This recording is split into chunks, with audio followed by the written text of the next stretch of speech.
Iya, saya boleh minta waktunya. Saya mau bercerita tentang ya masalah supervisi tadi. Bisa, Bu?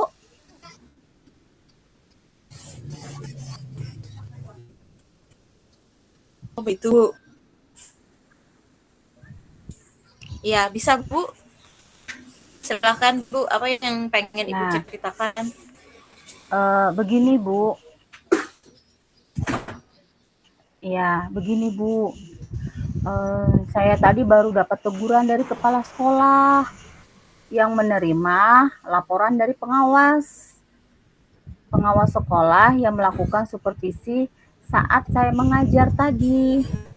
Nah, Oh pengawas iya ya. sekolah yang melakukan supervisi nampak keberatan karena saya mengajar tanpa memakai buku teks.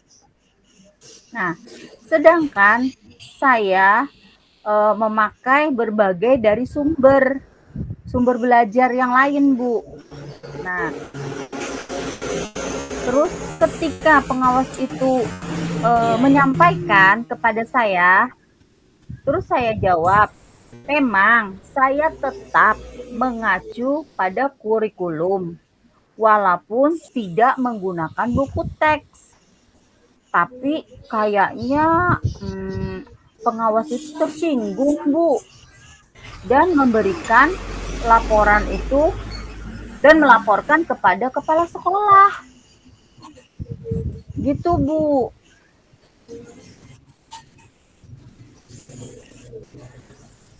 Oh begitu Bu ceritanya. Halo, Ibu Kira-kira Nia.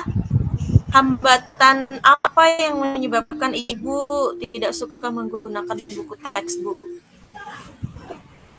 Saya sudah terbiasa mengajar dengan cara tersebut dan materi yang saya ajarkan sudah sangat saya kuasai, Bu.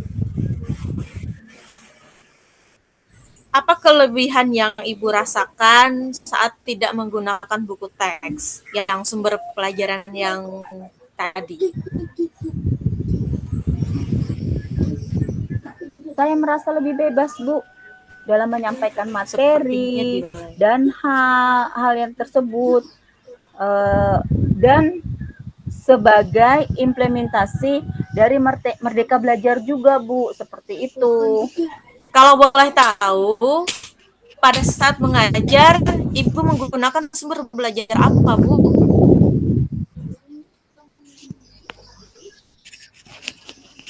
Uh, Ketika saya mengajar, saya menggunakan sumber belajar. Pertama, saya ambil dari internet.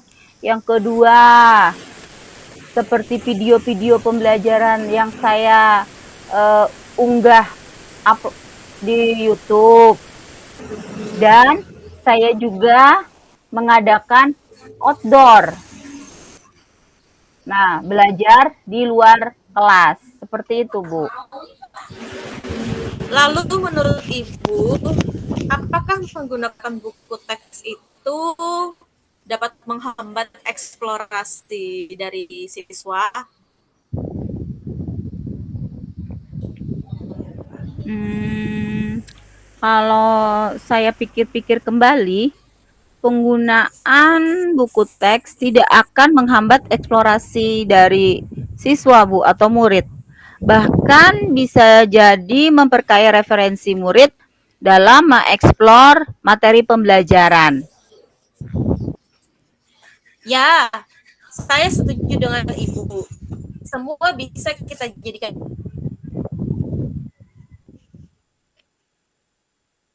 sumber belajar. Semakin banyak yang kita gunakan, maka semakin baik juga pembelajaran kita.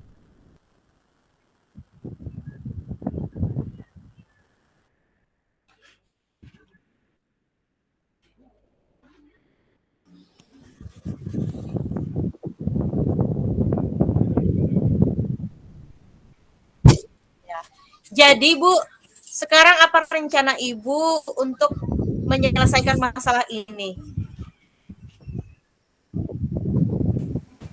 Eee, rencana saya yang pertama, saya akan menghadap kepala sekolah, Bu, untuk menyampaikan permohonan maaf saya, karena saya telah membuat Bapak pengawas kecewa.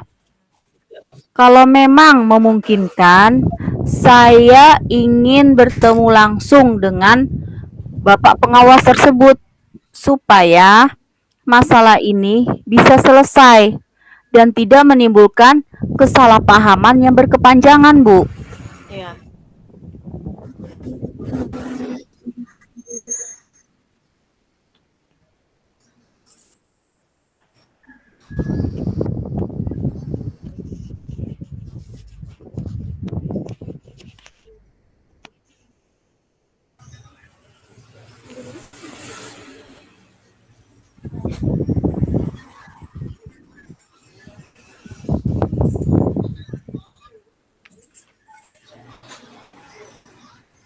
Jadi sekarang apa yang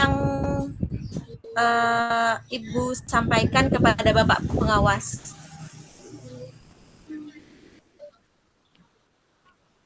Mungkin saya akan mengatakan bahwa saya akan akan mengajar menggunakan banyak sumber, di antaranya seperti yang dikatakan beliau, buku teks, terus dari internet, dari video pembelajaran, dengan tujuan supaya murid-murid dapat mengeksplorasi materi dengan merdeka, Bu.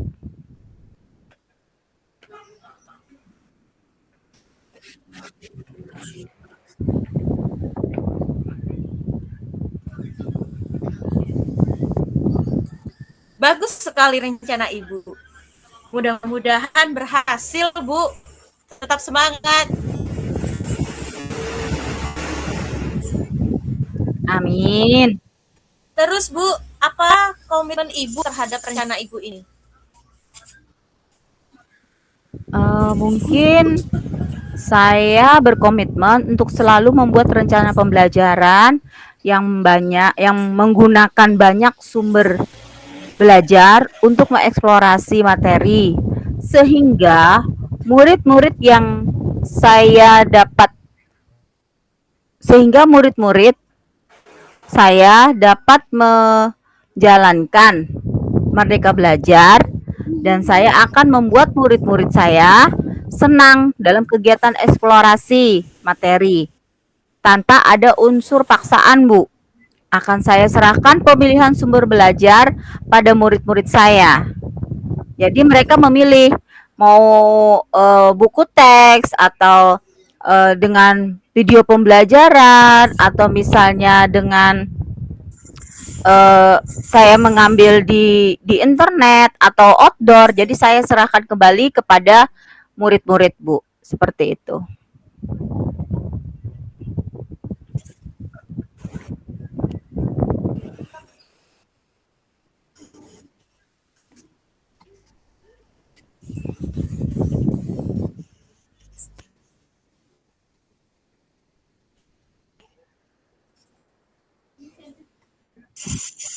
Wah, bagus sekali, Bu. Saya sangat mendukung. Mudah-mudahan semua berjalan lancar dan sesuai harapan ya, Bu. Ya, terima kasih Bu Nia atas waktu dan sharingnya. Mudah-mudahan kita semua bisa menjadi guru yang hebat, yang selalu dirindukan oleh murid-murid kita ya. Amin. Amin. Sampai jumpa lagi, Bu. Nanti kalau ada permasalahan lagi boleh kok kita komunikasi lagi ya, Bu. Ya. Siap Bu Nia. Kita sharing kembali.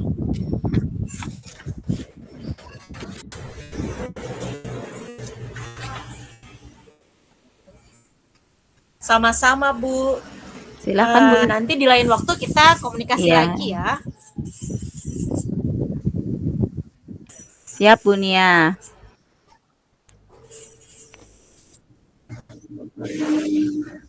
Ya. Ya.